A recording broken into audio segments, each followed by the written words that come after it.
Latar belakang terjadinya Perang Tabuk. Terdapat perang yang bisa dikatakan bukanlah perang, sebab perang tersebut belum terjadi atau dikatakan mundur sebelum berperang. Ada beberapa peristiwa yang terjadi di bulan Rajab, salah satunya adalah Perang Tabuk yang terjadi pada masa Nabi Muhammad Rasulullah SAW. Peristiwa ini jadi bagian sejarah penting dalam perkembangan Islam. Perang Tabuk adalah masa di mana keimanan dan loyalitas seseorang sangat diuji. Perang Tabuk menjadi masyhur sebab ini adalah perang terakhir baginda Nabi Muhammad SAW. Di samping itu, Perang Tabuk juga disebut Perang Fadihah, artinya terungkap, mengungkapkan tabir kepalsuan akan posisi kaum munafik dalam lingkungan umat Islam saat itu.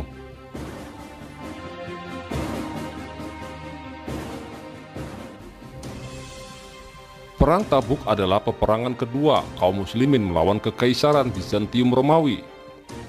Perang Tabuk berlangsung di daerah Tabuk pada bulan Rajab tahun 9 Hijriah atau 630 Masehi.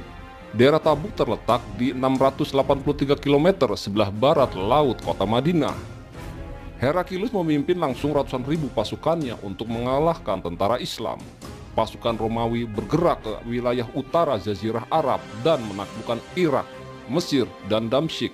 Mereka kemudian membuat basis pertahanan di semenanjung Palestina. Berita pendudukan wilayah Arab oleh pasukan Romawi terdengar oleh Nabi Muhammad SAW. Sang penghulu Rasul yang lemah lembut itu pun tak ingin berdiam diri, membiarkan pasukan Heraklius menduduki lebih jauh Jazirah Arab, apalagi sampai menyerang Madinah. Pada musim panas tahun 630, umat muslim mendengar kabar bahwa Bizantium dan sekutu Ganisiahnya telah menyiapkan pasukan besar untuk menginvasi Hijaz dengan kekuatan sekitar 40.000 sampai 100.000 orang. Di lain pihak, Kaisar Bizantium Heraklius menganggap bahwa kekuasaan kaum muslimin di Jazirah Arab berkembang dengan cepat dan daerah Arab harus segera ditaklukkan sebelum orang-orang muslim menjadi terlalu kuat dan dapat menimbulkan masalah bagi Bizantium.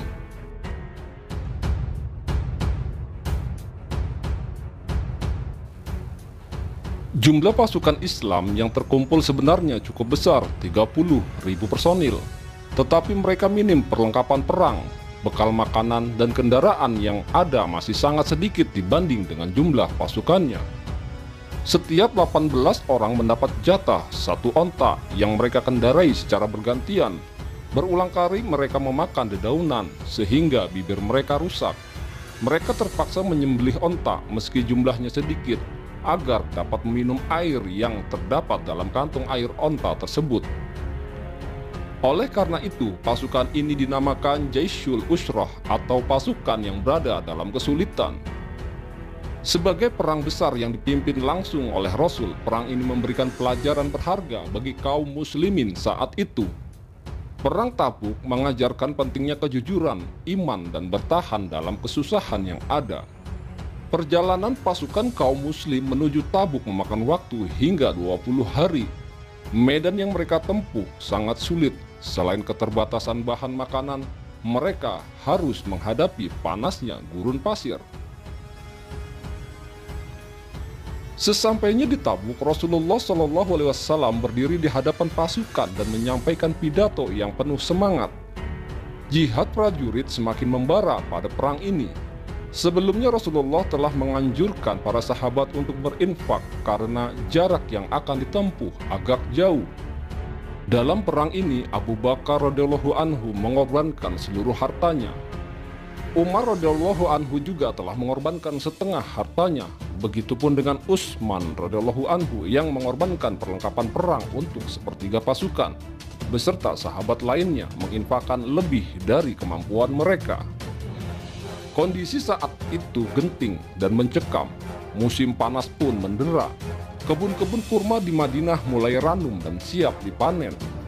Ujian keimanan bagi Nabi dan sahabat serta pengikutnya terjadi di sini, di mana saat panen merupakan saat-saat yang nyaman untuk beristirahat dan bersantai di rumah.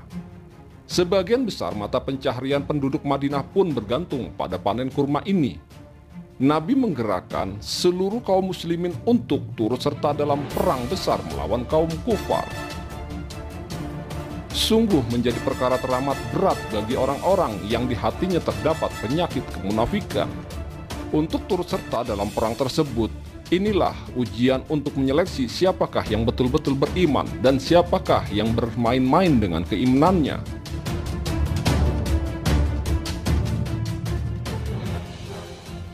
Kaisar Heraklius ragu kekuatan Islam bisa sampai di basis pasukan Romawi dalam cuaca yang sangat panas seperti ini. Unta pun tidak mampu melewati padang pasir, apalagi manusia. Orang-orang Arab itu, tentara Islam akan mati kekeringan di padang pasir, kata dia. Namun nyatanya saat itu, kata salah seorang prajurit Romawi, tentara Islam sudah hampir sampai di tempat pasukan Romawi membangun markas. Heraklius pun heran, mereka tentara Islam itu manusia atau bangsa jin, kata Heraklius heran. Heraklius mulai cemas dan mulai mengumpulkan pendapat dari bawahannya. Atas saran dari bawahannya, pasukan Romawi mundur dari Jazirah Arab, wilayah yang pernah mereka taklukkan. Saat tentara Islam di Tabuk, pasukan Romawi sudah mundur. Panglima Khalid bin Walid meminta izin untuk mengejar Heraklius dan tentaranya. Namun Nabi Muhammad SAW mencegah. Kepada tentara Islam, putra Abdullah bin Abdul Muthalib itu mengatakan bahwa kedatangan pasukan Muslim ke Tabuk adalah untuk merebut kembali wilayah Arab yang ditaklukkan Romawi. Pasukan Islam sudah membuat gentar tentara Romawi.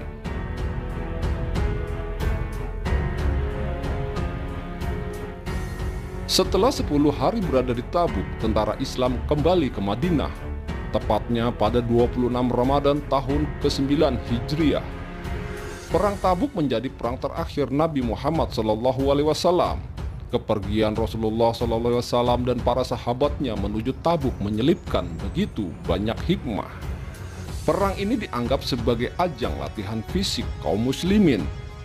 Tujuan dari perang ini pun untuk mempersiapkan mereka dalam memikul risalah demi melindungi penyebaran Islam di luar semenanjung Jazirah Arab.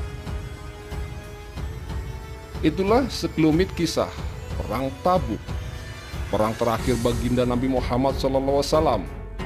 Semoga kita bisa mengambil hikmahnya dari cerita ini. Jika kalian suka dengan video ini, silakan berikan jempol ke atas dan klik tombol subscribe. Terima kasih.